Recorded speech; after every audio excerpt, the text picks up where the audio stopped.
Tien stepped out of the quiet path, leading to her small farm. Two precious belongings she had were missing, and even the old gas stove, a gift from her neighbor, had been taken.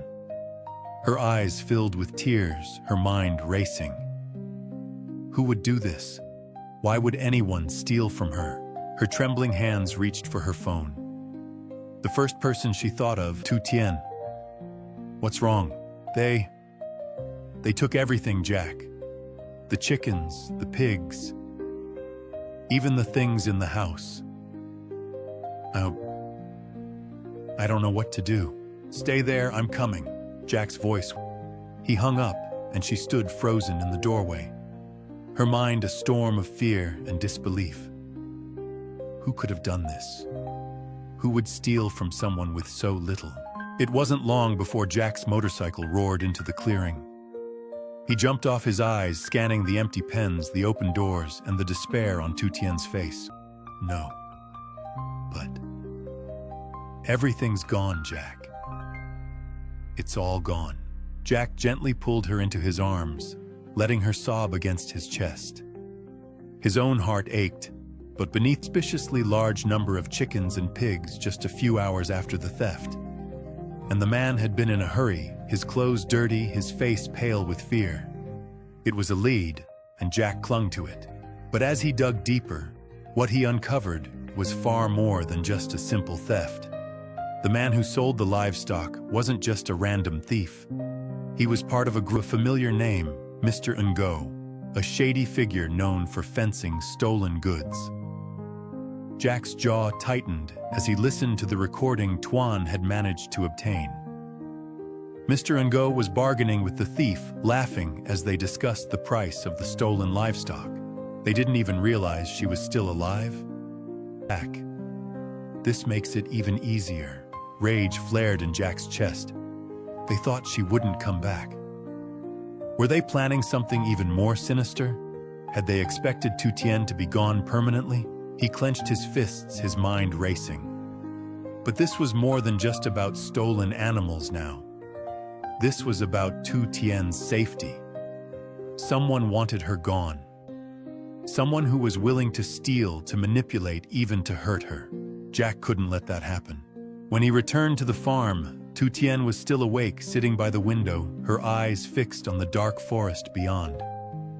She turned at the sound of his footsteps, her face a mixture of hope and fear. Jack, did you find out anything? He hesitated, then forced a calm smile. Just a few leads, but don't worry. We'll get everything back. But what if they come back? What if they try to hurt me? Jack's heart ached at the fear in her voice. He stepped closer, gently taking her hands in his. I won't let that happen, then we take them down. No, Jack's voice was sharp. I won't put her in danger. I understand, Jack Tongue replied. But if we don't draw them out, they will keep coming. They think she's an easy target. We show them they're wrong. Jack's hands clenched into fists. Every instinct told him to protect Tien, to keep her away from the danger. But the logical part of him knew that without facing this threat head-on, they would never be safe. Fine, he whispered, his voice strained. But I stay by her side. Every second, Tongue nodded. Of course, plants. He approached her quietly, trying to mask his fear. Tien. He began, his voice soft but firm. There's something we need to do, but you have to trust me. Her eyes met his, wide with confusion. What is it, Jack? We need to set a trap, to stop them from hurting you again. Her face paled, Jack's heart twisted. He was leading her into danger, even if it was to protect her. And he knew if anything happened to her, he would never forgive himself. That night, he stayed by her side, watching over her as she slept, his mind racing with plans and fears. Somewhere in the darkness, the shadows were watching, but he was ready. He would fight them. He would protect her, no matter the cost, her heart light with anticipation. She had spent the morning in the bustling market, her basket filled with fresh vegetables, and her thoughts lingering on the warm conversations she had with the friendly vendors. But as she rounded the corner, her steps slowed, and a cold wave of dread washed over her. The farm was silent. Too silent. Her chickens, usually clucking happily, were gone. The pigs that should have been squealing and shuffling in their pen were nowhere to be seen. The wooden gate swung lazily on its rusty hinges, and the yard, usually alive with the sound of livestock, was eerily empty. Panic seized her chest. She dropped her basket, its contents spilling across the dirt path, and she ran her eyes darting around in desperate confusion. Who did this? She whispered, her voice choked with fear. She rushed towards the house, hoping against hope that this was just a terrible misunderstanding. But inside, her worst fears were confirmed. The cupboards were ransacked. The future was Jack. He had always been there for her, a constant presence, a source of strength. As the phone rang, she paced anxiously, biting her lip, whispering prayers under her breath. "Jack, please pick up." The call finally connected, and his voice, warm but laced with concern, washed over her like a calming wave. It was steady, but beneath it, she could hear the tension. "Are you hurt?" he asked, rushing to her side. She shook her head, but tears spilled down her cheeks. The sadness, a spark of anger ignited.